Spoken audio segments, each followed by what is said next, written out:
30,000 gamers used to play here. Now it's a ghost town. The more things change, the more they stay the same.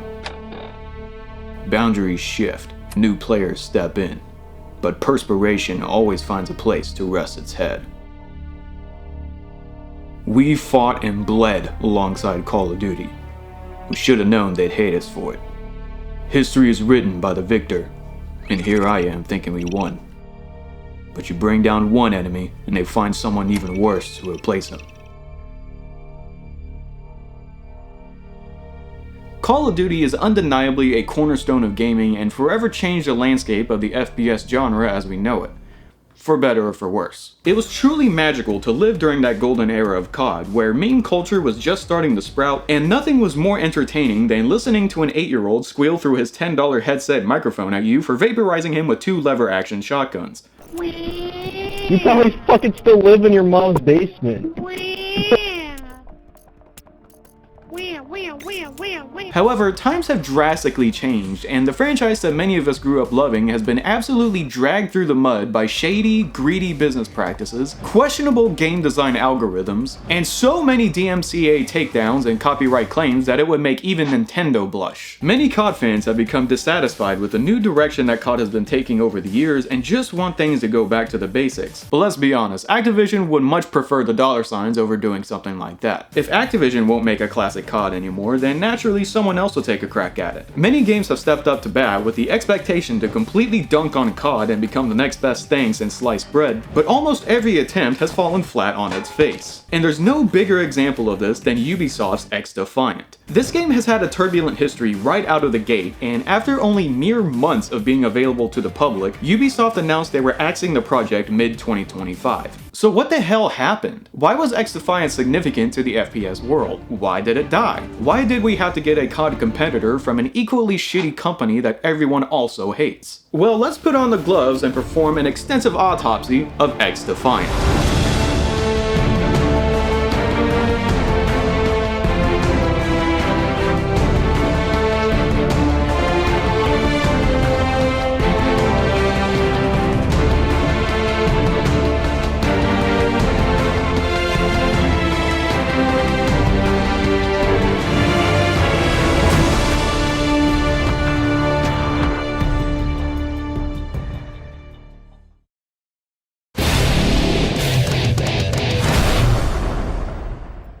We can't talk about how XDefiant came to be without first talking about how Call of Duty came to be. This will be a fairly general overview of the history of Call of Duty, as well as a pretty long-winded rant over the current state of CoD. So if you already know of the skill-based matchmaking drama or how terrible Activision is, feel free to skip to Chapter 3.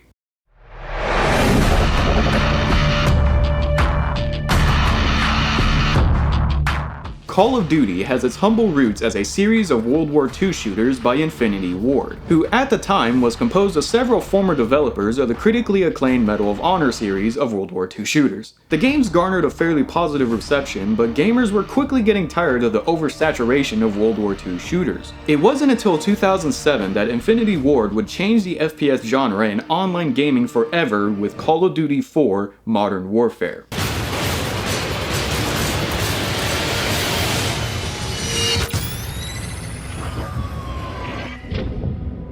Infinity Ward made the ballsy move to transition from the usual World War II setting all the way to a modern conflict, giving up M1 Garens and clips in favor of M4A1s and magazines. And it was an absolute hit. The single-player campaign was fantastic, but CoD 4 also revolutionized online warfare with the multiplayer. Even though this definitely wasn't the first implementation of online multiplayer, playing against another human via an online connection was a completely novel concept at the time for people on the 7th generation of home consoles. And CoD 4 hit a sweet spot by making an arena shooter that was realistic and gritty, but also arcadey and fast-paced. Players would get points by killing other players, and if they killed a bunch of players without dying, they would get access to powerful kill streaks streaks like an airstrike or a chopper gunner. It was a complete power fantasy, and this was also combined with a clever progression system, where the player would not only level up to unlock more weapons and gear, but they could also level up those individual weapons and open them up for further customization. Completing certain challenges would unlock special camos the players could use to show off their mastery of a weapon, or you could put an attachment on your gun like a red dot sight to help with target acquisition. CoD 4 offered a multiplayer experience that was hard to replicate, and much like the hilariously cringeworthy console wars that were waged during this time, so too were wars waged about which war was superior, boots on the ground war or space war. You were either a Call of Duty guy or you were a Halo guy. You could not have been both, you dirty fence sitter. You play Halo? Nah, I don't buy into the lasers and all that crap. I'd rather play like Call of Duty or something like that. Now, CoD 4's multiplayer was admittedly basic by today's standards, but hey, this was awesome back in the day, and was a good proof of concept for future CoD titles. Then we get Call of Duty Modern Warfare 2, which absolutely rocketed the franchise into a household name. Infinity Ward took the multiplayer of CoD 4 and cranked it up to 11, expanding the perks, increasing player expression and customization, and letting the player dual wield two 12-gauge lever action shotguns. Because fuck it, why not? It's still incredibly entertaining to watch Modern Warfare 2 meme compilations and MLG clip montages on YouTube nowadays, taking me back to the good old days even for just a fleeting moment.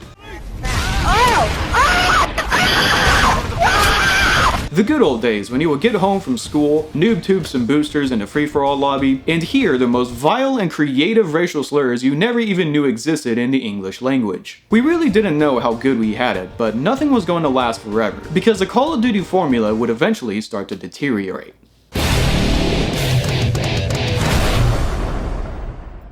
Infinity Ward knocked it out of the park for Modern Warfare 2, and Treyarch, another studio behind the Call of Duty brand, would eventually go on to make the incredibly popular Black Ops series, with many fans asserting that Black Ops 2 is the pinnacle of the entire franchise. After Black Ops 2, gamers would eventually get tired of the Call of Duty formula. I mean, when you were releasing a game every single year, naturally people are going to start feeling some franchise fatigue.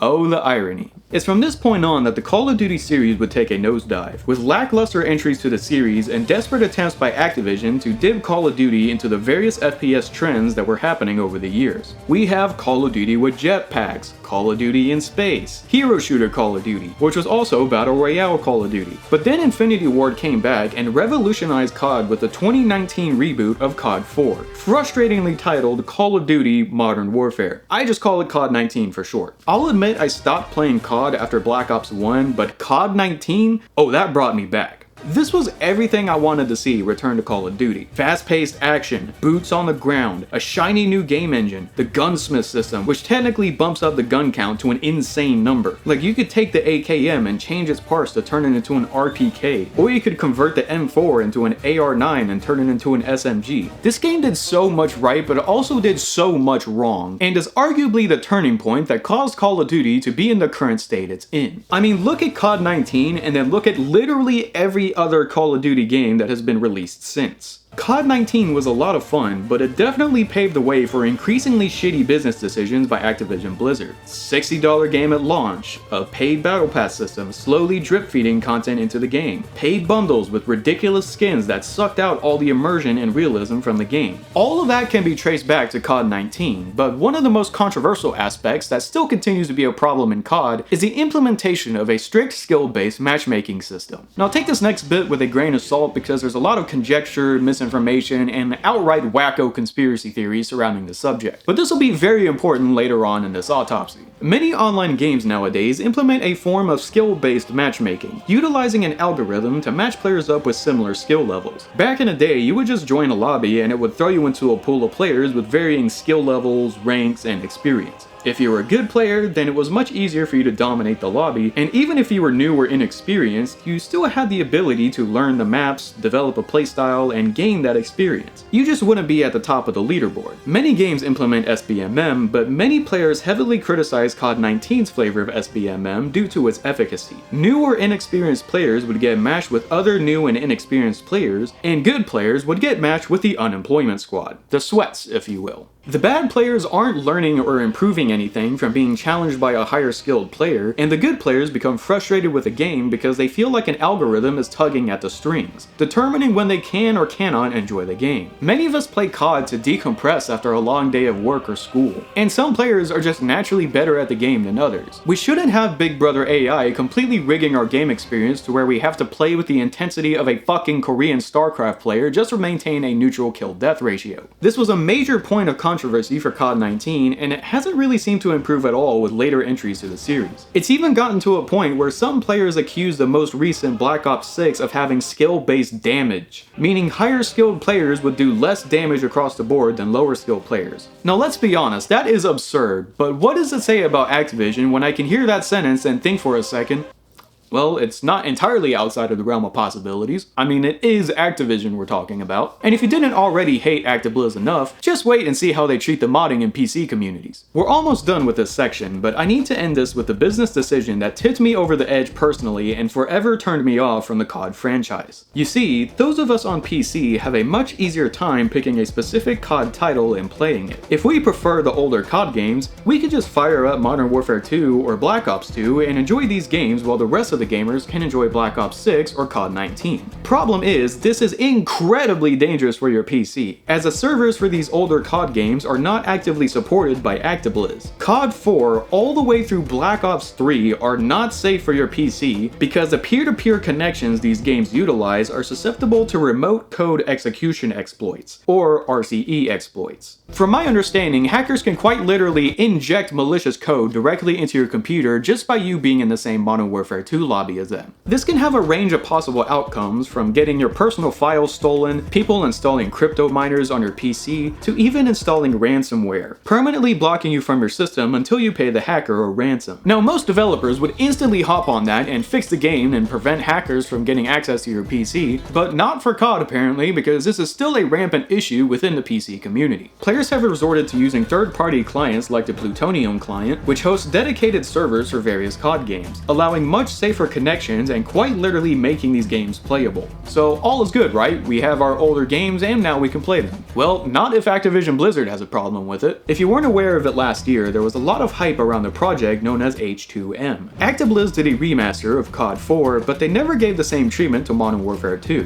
which a lot of players prefer over CoD 4. So the community stepped forward and developed their own mod for CoD 4 Remastered, basically remastering Modern Warfare 2, adding in all of the maps, weapons, and even expanding the cosmetics and adding some new content. This was a completely free mod, it was going to be safer than playing CoD 4 Remastered, and it even required the player to own a copy of Modern Warfare Remastered, so it's a win-win for everybody here. ActiBliz gets a massive wave of people buying CoD 4 Remastered and pouring money into their gullets, and the players can safely play and enjoy these games that they paid full price for. The hype was massively increasing for H2M, and there was even a sale for CoD 4 Remastered, so it was a perfect time to buy the game in anticipation for the mod. I mean, the project hasn't been shut down yet, so surely ActiBliz would have done something by now if they had a problem with it, right? Right? Come on, did you really expect a happy ending here? ActiBliz waited until the sale ended after everyone had bought CoD 4 Remastered in anticipation of this mod, and then slammed the H2M team with a cease and desist immediately when the mod launched. They could have squashed it long before all the hype built up, but they waited until after everybody dumped the money into it before dropping the hammer on it. Fortunately, it seems like Valve was aware of the situation, as I was able to refund my purchase of CoD 4 Remastered despite having over 2 hours of playtime. And yes, I'm aware that the source code for H2M was still released, so while H2M itself is dead, we can still get another Modern Warfare 2 Remastered mod, but the damage has already been done. I am done with Call of Duty, and I refuse to give Activision Blizzard my time or money. I have spent a long time looking for a Call of Duty game that has a similar feel to Modern Warfare 2 or Black Ops 2 and isn't a CoD game. Unfortunately, those are quite hard to come by. I'll get into the Call of Duty alternatives at the end of this video, because one game would come along and be the closest we would ever get to a CoD killer by a AAA company. Strap in, folks, because this autopsy is about to get a little wild.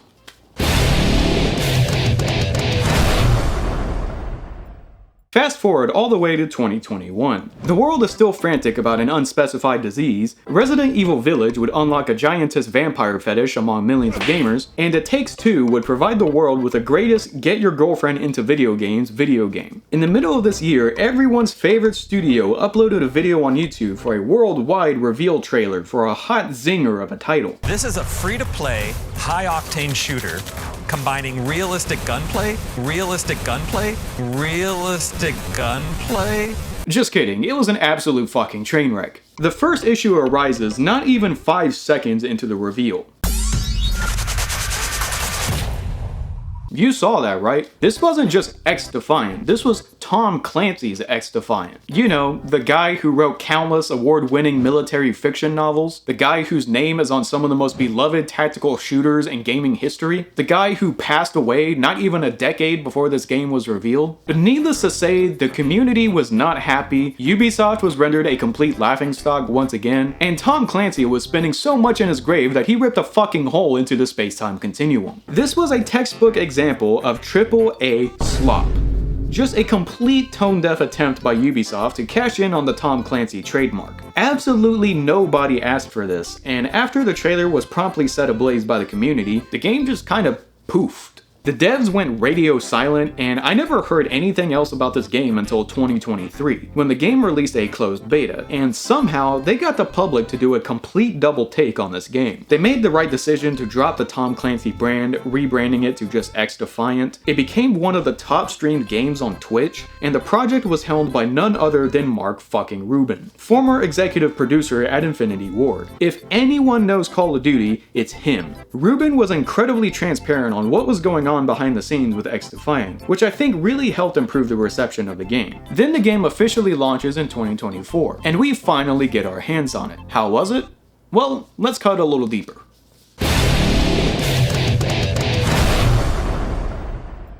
XDefiant is a 6v6 arena shooter at its core, which right off the bat I think was a good choice. The bulk of the game modes are centered around smaller arena maps, but the escort and zone control modes are basically like the escort and control game modes in Overwatch, where you have a longer map that you navigate to either push the objective to the end or control various points on the map. I wasn't a big fan of these game modes because they were a bit slower paced than the arena modes and relied more on teamwork. And let's be honest, teammates in these kind of games are as notoriously brain dead as I am, so I mostly stuck with the arena game modes. At launch, we have Domination, Occupy, which is basically Hardpoint, and Hotshot, which is like a hybrid of Kill Confirmed and Crank. Dead enemies will drop a bounty token, and if you collect the most tokens, you'll become the Hotshot, getting faster movement and reload speed. But you'll be revealed on a map for the enemies to hunt down. Team Deathmatch wasn't added until a few weeks later, so I naturally gravitated towards this mode due to its fast pace. Note that there is also a welcome playlist for newer players, which is the only playlist to have SBMM, whereas the rest of the game modes do not have any SBMM implemented. Again, this will be important later. The gunplay is fast, frenetic, and pretty damn good for the most part. Time to kill is a bit slower than Infinity Ward CoD games and feels more like a Treyarch CoD like Black Ops Cold War. Headshots are heavily rewarded, which will drastically affect your time to kill, so accuracy is a must. XDefiant also allows for extensive gun customization, allowing you to change your optical sight, barrel, underbarrel attachment, muzzle device, magazine, grip tape, and stock. Each attachment will provide pros and cons to your weapon, much like the gunsmith system in CoD 19, but it's much more streamlined. Players who want a faster handling weapon will tend to go for the lightweight barrel and lightweight grip, but players who want to go for a more stealthy approach and stay off the minimap will attach a suppressor and a stealth barrel. While the weapon count was a bit low at launch, they were fairly well balanced. Certain weapons were definitely dominant in certain situations, like the ACR was the long-range beast, and the MP7 was a de facto SMG for aggressive players. But I rarely felt like I lost a gunfight because they had a better weapon than me. I lost gunfights because of a separate issue we'll get into later. One of the most glaring aspects of XDefiant is the heroes and abilities, known as factions in-game. The characters you see in the game are really just different cosmetics that are tied to factions from Ubisoft's many IPs. Each faction has a unique passive perk, a choice of 2 different active abilities that recharge over time, and an ultimate ability, which is slowly charged throughout the match and is usually used only once or twice. Each faction has a certain niche that will complement different playstyles. For example, the Libertad faction from Far Cry 6 is a great support class, getting a passive perk that heals you and surrounding teammates, 2 abilities that can also heal teammates and increase max health, and an ultimate ability that plants a healing device on the ground that makes you and your teammates damn near invincible for a short time. The Phantoms from Ghost Recon Phantoms are for the more tanky players, getting a perk that gives you a flat amount of extra health, a choice between a deployable riot shield or an electromagnetic barrier that teammates can shoot through, or an ultimate skill that deploys the shield cannon that can both protect your teammates and one-tap enemies that get inside. There is some team play to be had with these classes, but this is where things start to turn on XDefiant and really hamper the experience.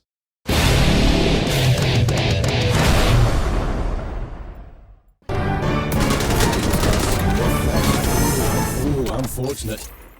This will no doubt be the longest chapter of the video because while there are many enjoyable aspects of XDefiant, we also have to look at what they did wrong so we can learn from XDefiant's mistakes. I do have to preface this chapter by pointing out just how much of a fucking saint Mark Rubin was during the entire tenure of XDefiant. By God, if you had any issue with this game, then Mark Rubin would immediately fire off a tweet at least explaining why it hasn't been fixed sooner. That level of transparency and communication between the players is almost unheard of nowadays, especially for a AAA studio. I really do feel bad for the guy because it seemed like every time he and his team plugged a hole and stopped a leak, another 2 leaks would spring loose, and no amount of transparency was going to stop this ship from sinking, which was quite literally sinking before it even set sail. To begin with, Mark Rubin explained in a few tweets that XDefiant was developed on the Snowdrop engine, a proprietary game engine by Ubisoft that has been used for many of their AAA games, including Mario plus Rabbids, Tom Clancy's The Division, and Star Wars Outlaws. You can tell from this short list of games that none of these games are fast-paced first-person Twitch shooters, so the developers had to rewrite a ton of code and basically build the bones of the game from the ground up. As you can imagine, the Snowdrop engine wasn't exactly suited for this kind of gameplay, so a ton of gameplay issues would sprout from this. Case in point, XDefiant never got a kill cam system, which has been a staple in every CoD game due to the struggle to implement a recording system to the matches. The worst issue of all boils down to the netcode. XDefiant has horrendous netcode, and despite a handful of improvements, it still had a lot of kinks that needed to be ironed out. Believe it or not, all the guns in XDefiant are a hit scan, meaning your bullets aren't actual projectiles being shot out of your weapon, so they should instantaneously hit your enemy, as opposed to games like Battlefield where you have to lead your shots to accommodate for bullet travel and bullet drop. Because bullets need to travel after being shot, there can be rare instances of you and your opponent killing each other. But this shouldn't happen in a game like XDefiant where all guns instantly hit your opponent after shooting. Somehow, kill trading is not only possible, but incredibly frequent, and it got even worse after a few updates. I did remark about the weapon balancing being mostly good, and I still think the guns themselves are mostly balanced, but it's everything around the guns that makes for incredibly annoying playstyles that will absolutely neuter your fun while playing. Any game that doesn't have a lightning fast time to kill will have difficulties putting snipers in a good place. And nothing pisses me off more in an FPS game than me dumping 18 rounds into an enemy's chest just for him to turn around, calmly scope in on a sniper, and instantly vaporize me in one hit like he's a fucking T-1000. This did get fixed later on by adding significant aim punch against snipers, thank God, but the movement was a continuous issue that never really got fixed. You can't assume a prone position in XDefiant like you could in CoD, so drop shotting was impossible. But anyone who knows FPS games will know that sweaty players and tryhards will use every tactic in the book to get a one-up on you and impress their 2 viewers on their Twitch TV. Most FPS games implement a harsh penalty on weapon accuracy when jumping, because naturally it's harder to aim when you're fucking airborne. But players in XDefiant discovered that you not only retain your weapon accuracy while jumping, but you can also freely change your direction mid-air, allowing for absolutely ridiculous looking bunny hopping that would be abused to no end by sweaty players. Maps in XDefiant are really just tactical bouncy castles, as you and your opponent would frantically jump around like children twacked out on copious amounts of artificial sugar and Red 40. It took a really long time for the devs to even address this issue, but they did attempt to fix this by implementing jumping fatigue. So you move slower after about 5 or 6 jumps, This was well after most gunfights end, so this did almost nothing to fix the issue. Fighting close range was also painful because, I swear, hipfire is absolutely useless. Even after going all in on hipfire boosting gun attachments, you would still somehow frequently miss your opponent. The gunplay was rendered even worse due to the faction balancing. Despite a lot of pushback from players, the devs behind XDefiant remained adamant that abilities and hero shooter elements were essential to the XDefiant experience. Keep in mind that we are well past the hero shooter craze that dominated the FPS genre from 2016 to 2018. And nowadays, most FPS gamers will immediately roll their eyes and vomit in their mouths when they see another game with quirky, MCU-like humor and rechargeable abilities. FYI, you're burning. We are just that sick of Overwatch at this point. There are tons of games that have dabbled in this concept, and even today they can still find success like the recent Marvel rivals. But it's important to keep in mind that if you're going to make a game about ability-focused heroes, then that's one more thing that you're going to have to balance. XDefiant heavily struggled with balancing factions, to the point where players were begging for a game mode that removed the abilities altogether. It's fine to implement rechargeable abilities in an FPS game, but there needs to not only be balance with those abilities, but there also has to be synergies with other abilities and counterplay from enemy abilities. Players can choose between two active abilities, but one ability would often completely overshadow the other ability. What would you rather have? A deployable explosive drone that travels slowly in a straight line and gets nullified by stairs or cliffs, or a flaming punch that is a guaranteed one-hit kill against any enemy within a very short distance? Would you rather have a cloaking ability that makes you only slightly invisible, gets worse when you move and aim, and completely disappears when you shoot at someone? Or getting an ability that periodically reveals the entire fucking enemy team for a whopping 20 seconds? It boggles my mind to see an aspect of online FPS games that is constantly loathed by gamers for being exploitative and cheating, and having games turn it into a fucking game mechanic. I am so sick of the normalization of wall hack abilities in shooter games. No ability in the game is as useful as being able to predict your opponent's next fucking move. And this is precisely why I have a hard time enjoying FPS games with ability-focused characters. Who the fuck wants to play a game where the only counterplay against being revealed on your entire enemy team's map is to sit there and not play the game?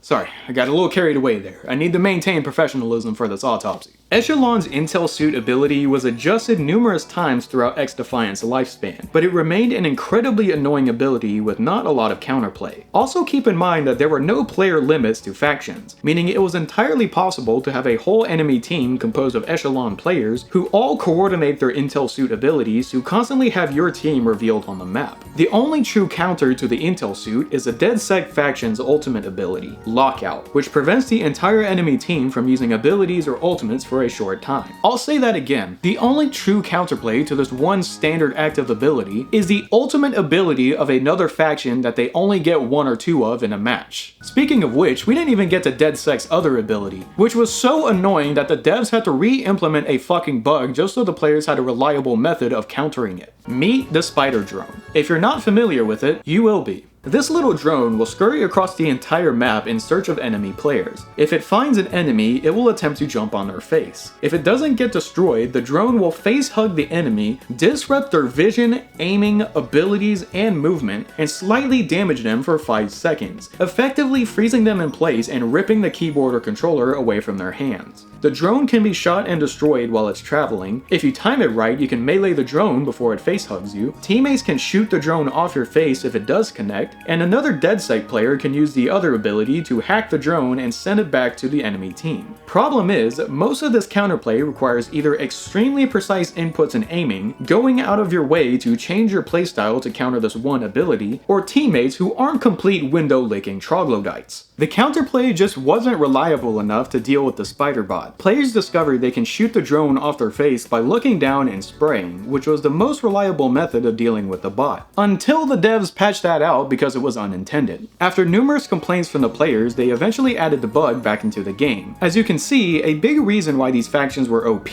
was because there was counterplay to these abilities, but the counterplay was either too situational, relied too much on team coordination, or simply just wasn't added yet because more factions were to be added at a later point that could counter these abilities more effectively. It seems like they implemented these abilities to encourage team play, but in a game that's supposed to be a competitor to Call of Duty, the most team play you'd be lucky to get is another teammate helping you capture a point in domination or something. It's really telling when most of the sweaty players gravitate to either the Echelon faction or the Phantom faction, bunny hopping around the map with an MP7. Speaking of sweaty players, we never even got to the lack of SBMM. The choice to not implement SBMM was so important to XDefiant that it was one of their main selling points. As stated earlier, there's only one playlist that implements skill-based matchmaking, which eventually becomes unavailable as you rank up and progress. Now, I'm not going to pretend that I know all of the intricacies of multiplayer matchmaking and the exact minute effects of this system, but when I played a few matches of XDefiant and went back to play a couple of matches in CoD 19, it didn't really feel all that different. Everyone complains about sweaty players, including other sweaty players, but at least in CoD 19 you'd get ass blasted in 2 or 3 sweaty lobbies before getting a decent match. But in XDefiant, it seems like damn near every lobby is sweaty. I'm not a competitive player by any means, but I would also call myself decent at FPS games. And I struggled many times to maintain a neutral kill-death ratio due to the absolute abuse of the bunny hopping and unbalanced class abilities. But no amount of balancing and tweaking would fix the game's monetization, which would end up being the straw that broke the camel's back.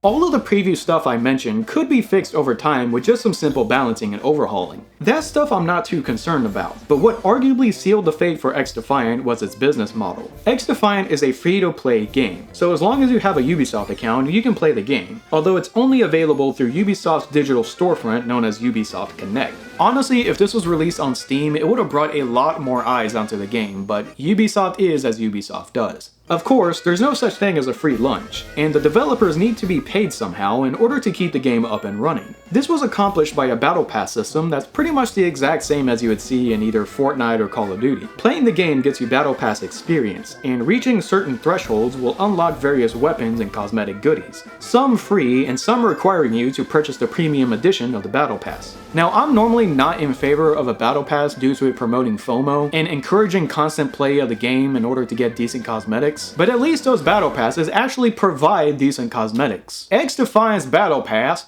was ass. It was seriously the worst of both worlds, implementing FOMO and slowly drip-feeding content into the game through dragged-out seasons, but also not even providing decent skins and cosmetics to make up for it. Battle passes would last for a good 3 to 4 months and would add 3 weapons and 1 or 2 new maps. Considering the tiny amount of weapons and maps at the game's launch, that's not a lot of new content coming in. Even worse, those 3 weapons were spread out way too far in the battle pass. Most games would put the new weapons in like the first 30 tiers or so it didn't take too long to get to the new content. But the third gun in XDefiant's battle pass was at the 75th tier. Battle pass progression was also incredibly slow, so there was absolutely no shot for me to get that third gun in a season if I'm just playing casually. I would have to wait until the next season and complete a challenge to unlock it. It was very difficult to justify playing the game consistently because of all its issues, and the very slow release of new content through its battle pass system wasn't enough to keep players engaged. You can't really instill a fear of missing out when the only thing the player is missing out on is Blue 1911 or the same Libertad skin with a plaid color scheme. The progression with the weapons themselves was also very unimaginative. I do like the touch of having the default guns look really shitty and beat up, but if you complete challenges and unlock the shinier skins, they actually clean the guns up and make them look a lot nicer. The issue is, the challenges are nothing more than just getting kills with the weapon. You're not really rewarded for experimenting with your gun or stepping out of your comfort zone to complete a really difficult challenge. So getting these camos is just a bit of a slog. Few players were hooked enough on the game to warrant camo grinding, and even fewer players were interested in throwing money at the game for skins that didn't look any better, which would eventually prove fatal for XDefiant. On December 3rd of 2024, Ubisoft announced that they would begin a sunsetting process for XDefiant, shutting the game down entirely in June of 2025. As of the date of this video, this game is dead. After the announcement of XDefiant shutting down, they released one final update, essentially the devs throwing up their arms and saying, well, the game's gonna die anyway, so fuck it, here's everything we've been working on until Big Daddy Ubisoft shut us down. It's really disheartening to see just how much content they had loaded in a chamber ready to fire, but had to be saved because of the slow rollout of Battle Pass seasons. This update damn near tripled the content that was in the game before. One of the new factions was the Assassins from Assassin's Creed, and they have some really cool abilities. This would have been awesome to play around with at the beginning of the game's life cycle, but it was held back, like many other aspects of the game. After analyzing the damage and putting on my metaphorical tinfoil hat, I am now ready to give a post-mortem of XDefiant. The sheer dedication of Mark Rubin to inform players of their progress rules out negligence from the devs. The lackluster cosmetics proved the devs were clearly focused on improving the game itself rather than trying to strong-arm players into buying paid bundles. The large amount of ready-to-go content that was released suggests they could have improved the game, but something prevented them from doing so. Yes, the usage of the Snowdrop engine, the Tom Clancy brand attached to the whole project from the start. It all leads back to...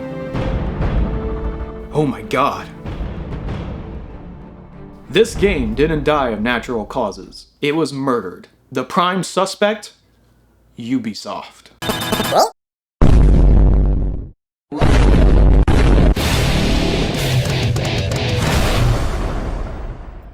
So now XDefiant is dead, and the only true COD competitor from a AAA company is now gone. It looks like we're going to have to be returning to our search for the next big COD killer. But we do have some other games that could scratch that itch in the meantime. I heard a lot of people hyping up the finals during XDefiant's final months, so I gave it a try and I can kind of see where they're coming from. It's a highly tactical game, and the destruction mechanics make for very dynamic moment-to-moment gameplay, but the flagship game mode Cash Out definitely felt more like Rainbow Six Siege than COD. The team deathmatch mode felt much closer to that classic COD formula. The time to kill is a bit too slow for my taste, but if you like the more tactical aspects of COD, then I'd say this would probably appeal to you more. On the complete opposite end of the spectrum, we have Combat Master, a Ukrainian mobile game turned PC port that is very legally distinctive from COD 19. The graphics are terrible, it's loaded with jank, and I'm almost positive installing this game on my PC has drafted me into the Ukrainian military against my will. But if you can get past all of that stuff, you might enjoy the laid-back, absurd chaos you can experience in this game. The game is loaded with memes and wacky skins, the TTK, movement speed, and overall gameplay is blistering fast, and my favorite thing of all is that this is the only COD clone I know of to have full offline progression with bots. So if you find the multiplayer of COD 19 to be too sweaty, you could always just fire this game up, set up an offline server with bots, and just chill out while still leveling up your rank, attachments, and camos. Insurgency Sandstorm is absolutely killing it even after the several years it has been released, providing players with a perfect middle ground of arcadey twitch shooter and hardcore milsim.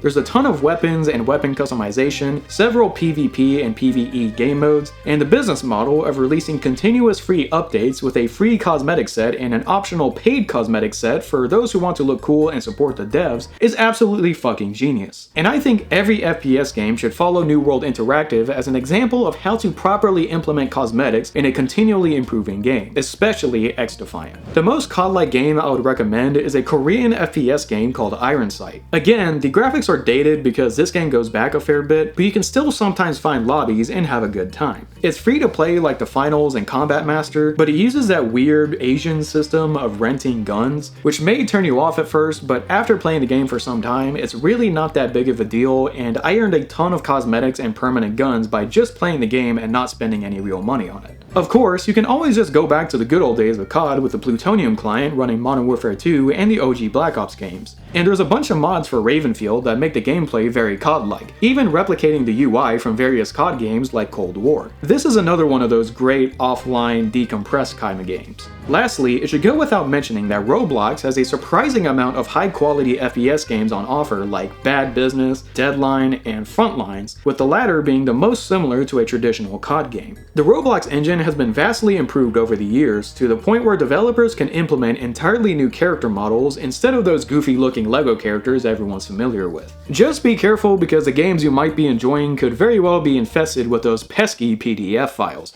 if you catch my drift.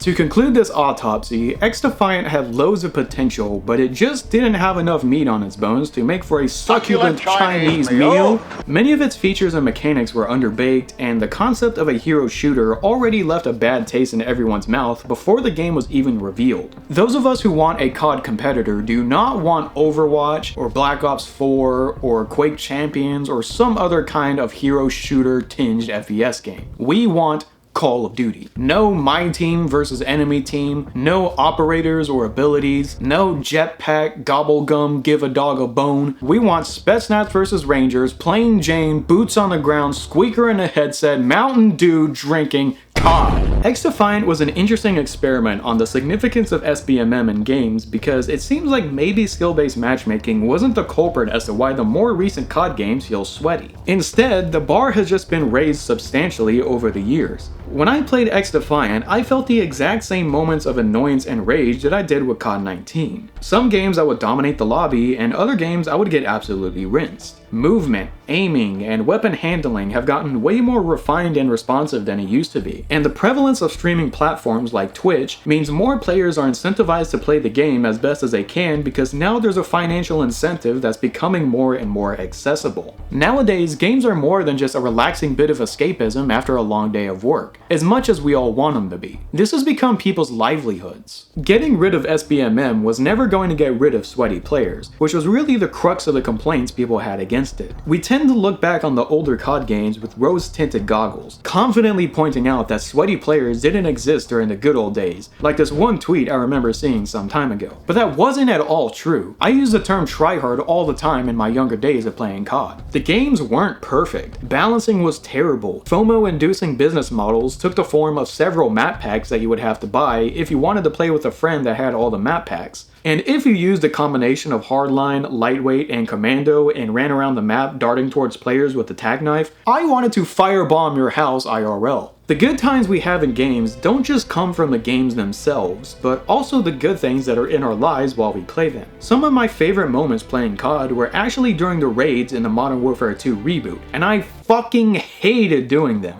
I think you can straight up just go through it very, very slowly. Nope. I hate this. Oh my god, he's fucking dead. Ate shit. Just ate. His torso got split in half, dude. But laughing with my friends and goofing off in a multiplayer game, plus the enjoyment I got at the time from making YouTube videos, plus this being the first game I played with my girlfriend I've been with for 3 years, helped to unlock a core memory in my brain, forever associating Modern Warfare 2 with a good time. Even if the gameplay made me want to slam my fucking head into a wall. Oh no, I'm not in the combat area. Why the fuck did it let me out of the combat area? I may not have liked Modern Warfare 2, but I will love the memories I've had with it, and I'll do the same with XDefiant, despite all of its flaws. Here's hoping we get another major crack at competition for CoD in the near future. And for the love of God, please stop making Overwatch and escape from fucking Tarkov!